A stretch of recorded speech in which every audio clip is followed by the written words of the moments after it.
긴세대 목사의 좌충우돌 취업기, 정비사가 되고파 자격증 시험에 도전. 저는 공부하면서 선생님들 말씀을 잘 듣는 편입니다. 그러면 웬만큼은 공부를 해낼 수 있죠. 그래서 노트 필기도 잘 하고요.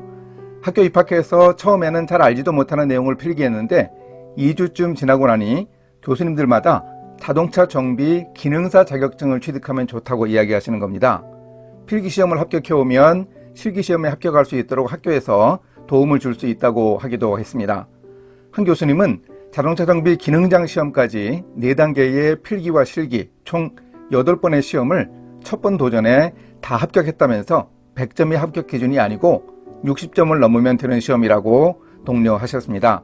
기출문제나 모의고사 문제를 먼저 풀어서 약하고 부족한 부분을 파악하고 공부를 시작하라고 상세하게 조언하셨습니다.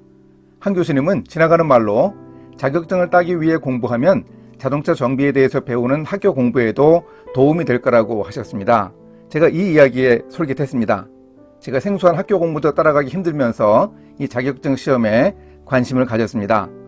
또한 일터개발원을 퇴직하고 나서도 1년 반이나 더 학교를 다녀야 하는데 자격증이 있으면 자동차 정비 관련된 일을 미리 해볼 수도 있겠다는 생각을 했습니다. 그래서 기능사 시험을 준비하게 되었습니다. 그런데 이 자동차 정비 관련 자격증들에 대해서 좀 헷갈리는 부분이 있는데 제가 한번 정리를 해보겠습니다. 제가 공부한 신학과 비교해서 비유로 자동차 정비 자격증에 대해서 정리하려고 합니다. 물론 비유의 한계가 있기에 딱 맞게 일치하지는 않습니다. 제가 보려고 한 자동차 정비 기능사는 자격 조건이 없이 누구나 볼 수 있는 자동차 정비 분야의 가장 기초적인 자격증입니다. 신학 공부로 비유하면 누구나 대학에 입학해 공부할 수 있는 문학사에 해당하지요. 다음 단계가 자동차 정비 산업기사 자격증입니다. 제가 서영대학교에 이 자격증을 취득하려고 입학했습니다. 이 자격증이 있으면 정비소에서는 정비팀장으로 일할 수 있고 특별히 자동차 검사원으로 일할 수 있습니다. 물론 아무나 이 산업기사 자격증 시험을 볼 수는 없습니다. 전문대학교 공부를 1년 이상 하거나 학점은행 이수, 기능사 자격증 취득 후에 몇 년 실무 경험이 있어야 하는 등 다양한 자격 조건이 있습니다. 이 산업기사 자격증은 신학 공부의 목회학 석사 MDB 과정이라고 볼 수 있습니다. 보통 신학대학원에서 3년간 공부하는 과정이지요. 이후에 자동차 정비 기사가 있습니다. 제가 공부하는 미래자동차학과 야간반은 산업기사반이고 1학년 2반입니다. 우리 옆반에 1학년 3반 기사반이 있습니다. 기사반에는 자동차 정비 관련 현직에서 일하고 있는 사람들이 대다수입니다. 기능사 자격증을 가지고 일하고 있으면서 기사 자격증을 더 준비하는 것이죠. 기사 자격증은 필기시험도 객관식이 아니고 서술형이라고 합니다. 산업기사보다는 좀 까다로운 상위의 과정입니다. 이 과정은 신학 공부의 신학 석사로 비유해봅니다. 학문적 공부를 위한 신학 석사 과정입니다. 물론 완벽히 일치하지는 않는 그야말로 비유입니다. 다음에 자동차 정비 기능장이 있습니다. 이 자격증은 신학박사, 철학박사 과정이라고 비유할 수 있습니다. 자동차 정비 기능 분야에서는 최고의 자격증입니다. 우리 학과의 교수님들 대부분은 바로 기능장이십니다. 기사 자격 취득 후에 5년 동안 실무 경력이 있거나 몇 가지 까다로운 자격 조건에 부합해야 시험을 치를 수 있습니다. 그런데 또 하나 차량 기술사라는 자격증이 있습니다. 공학 관련된 각 분야의 자격증 중에서 기술사 자격증이 보통 최상위 자격증이죠. 자동차 정비 기능장은 기능 분야 최고 수준의 자격입니다. 차량 기술사는 기술 분야 최고 수준 자격증입니다. 기능장은 현장 실무, 경영 이런 자동차 정비 관련 기능 분야의 자격증이고 차량 기술사는 기술 설계, 감리, 자문, 평가, 분석, 심사하는 제가 이해하기로는 공학적 분야의 학문적 자격증이 아닌가 싶습니다. 자동차 정비 분야 자격증하고는 차별이 됩니다. 자동차 정비 기능사부터 기능장까지 자격증의 관련 부처는 국토교통부입니다. 그런데 차량 기술사의 관련 부처는 과학기술정보통신부입니다. 이렇게 비교해 볼 수 있습니다. 자동차 정비라는 공학 관련 공부를 하다 보니 저희 위치를 확인해야 해서 설명이 좀 길었습니다. 정리하면 제가 서영대학교에 와서 취득하려는 자동차 정비 산업기사 자격증은 과정평가형인 학교 과정을 밟아서 취득해야 합니다. 물론 자격 조건을 갖춰서 필기와 실기 시험을 보는 방법도 있습니다. 이 산업기사 이전에 누구나 볼 수 있고 사실 이 자격증을 취득하지 않아도 제가 산업기사 자격증을 취득하는 데에는 문제가 없는 자동차 정비 기능사 자격증 취득을 위해 시험을 보겠다고 제가 시작한 겁니다. 결심하고 보니 시간이 부족했습니다. 필기시험 기간의 마지막 날로 신청한다고 해도 한 달이 안 되고 24일쯤 남은 3월 17일부터 공부를 시작했습니다. 제가 10년쯤 전에 직업상담사 2급 자격증 공부를 해서 합격한 적이 있습니다. 그때는 여유를 가지고 시험 준비했습니다. 제가 하는 일과 관련된 분야이기도 했고요. 그런데 생소한 분야의 공부여서 평생 문과 인생으로 살아온 제가 힘든 공부가 될 거라고 예상하면서 전략을 세웠습니다.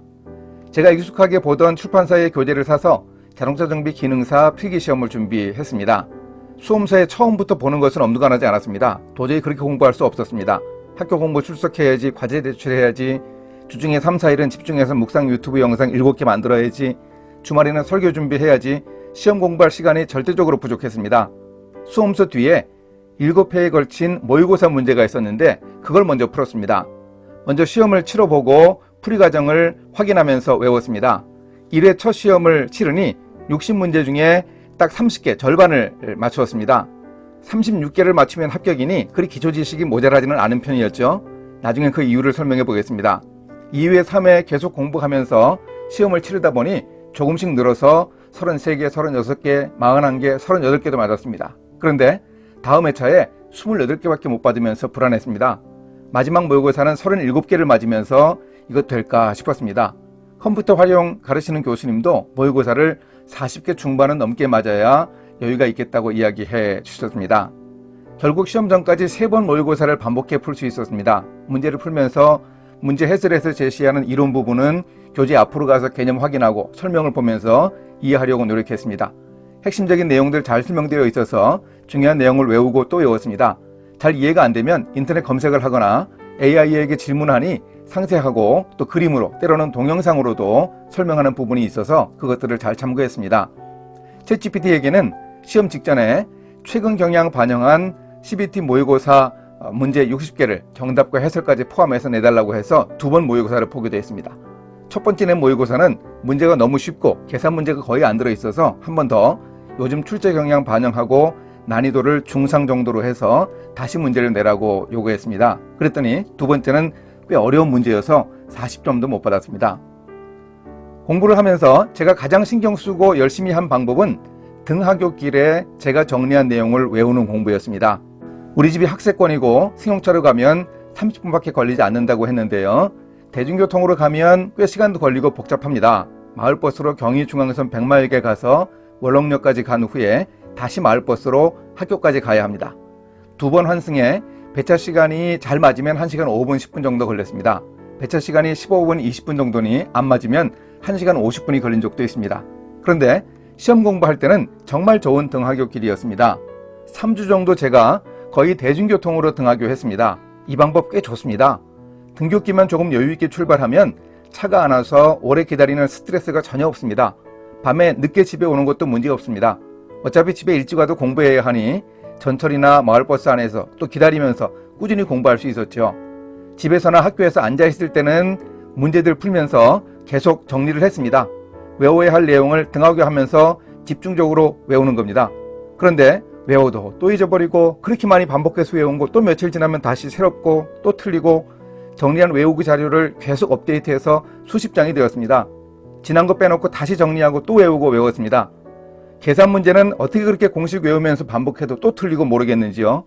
모의고사를 3번 반복해 풀었는데 3번째에서도 수두룩하게 또 틀리는 겁니다. 절망스럽기도 했습니다. 한계가 틀림없이 있다는 생각이 들면서 요령도 생기더군요. 제 나름의 방식으로 계산 문제 답을 찾는 풀이법도 몇 개 찾았습니다. 제 나름대로는 열심히 공부했지요. 그런데 시험이란 게 어디 생각대로 잘 되나요? 마지막 날로 잡아놓은 날 시험을 보러 갔는데 CBT, 컴퓨터 기반으로 시험 치르는 것도 저는 처음 해봤지요. 그리 어렵지는 않았습니다. 그런데 시험 보면서 첫 문제가 조도, 조명도를 구하는 문제였는데 생전 처음 보는 문제였습니다. 할 수 없이 골라서 찍었습니다. 몇 번으로 체크했는지 지금도 기억이 안 납니다. 불안했지만 차근차근 풀었는데 여러 문제가 전혀 다뤄보지 못한 생소한 문제였습니다. 제가 한 공부가 깊이는 물론이고 넓이에서도 그리 폭넓을 수가 없었다는 거지요. 그런데 처음 보는 문제라도 상식으로 또 가만히 생각하면서 풀어보니 그리 어렵지 않은 문제들이 많았습니다. 계산 문제가 제법 많이 나왔는데 시험장에서 제공하는 시험지를 빼곡히 다 채우면서 풀었습니다. 제가 열심히 외운 복잡하고 어려운 계산 문제들은 안 나온 것 같았습니다. 문제를 풀면 그 답이 그대로 보기에 있었습니다. 계산 문제는 안 틀린 것 같습니다. 그래서 16명 중에서 가장 오래 2사람이 남았을 때 문제를 다 풀었는데 시험을 마치고 나면 점수가 바로 나옵니다. 몇 점이나 받았을까요? 저도 떨렸지요. 눈 감았다가 떴습니다. 91.66이라고 나오는 겁니다. 저도 놀랐습니다. 아니, 저만 봤으니까 저만 놀란 거죠. 드는 생각이 이게 도대체 몇 개나 맞춘 거지 하고 궁금했습니다. 그래서 마지막 계산 문제를 풀었습니다. 계산해 보니까 60문항을 100점 기준으로 계산하니 저는 36개만 맞으면 60점이니 합격한다고 생각하고 공부했지 한 문제당 1.66점이라는 건 잘 모른 겁니다. 그렇게 계산하니 60문제 중에서 55개를 맞춘 것이었습니다. 계산한다고 뜸들이고 있으니 시험 다 마쳤으면 퇴당해도 좋다는 시험 감독관 잔소리를 들으면서 예상 외의 점수에 감사하면서 나왔습니다. 가만히 생각을 해봤습니다. 자동차 정비에 대한 기초적인 기능사 시험이라도 60점을 넘는 거는 그리 어렵지 않지만 90점을 넘는다는 건 그리 쉬운 일은 아니잖아요. 어떻게 가능했을까 생각해보니 여러 요인이 있었습니다. 제가 올해 초부터 자동차 정비라는 생소한 분야 공부를 해야 하니 미리 좀 분야에 대해서 이해해야 하겠다고 생각했습니다. 그래서 도서관에서 10몇 권쯤 되는 책들을 빌려서 사진과 설명도 꼼꼼히 살피고 블로그로 있는 CD도 돌려보면서 자동차 정비를 이해하려고 했습니다. 그 과정이 시험 공부에 꽤 도움이 되었습니다. 또 수업 시간에 한 달 이상 들은 교수님들의 강의 내용도 당연히 도움되었습니다. 실제로 시험에 나온 문제들도 있고요. 또 제가 자격이 안 되는 걸 모르고 겁없이 자동차 정비 산업기사 필기시험을 입학하기 전에 미리 공부해서 한번 보자면서 교재를 연초에 사서 공부를 했습니다. 시험 접수를 하면서 제가 자격 조건이 안 되는 걸 확인했습니다.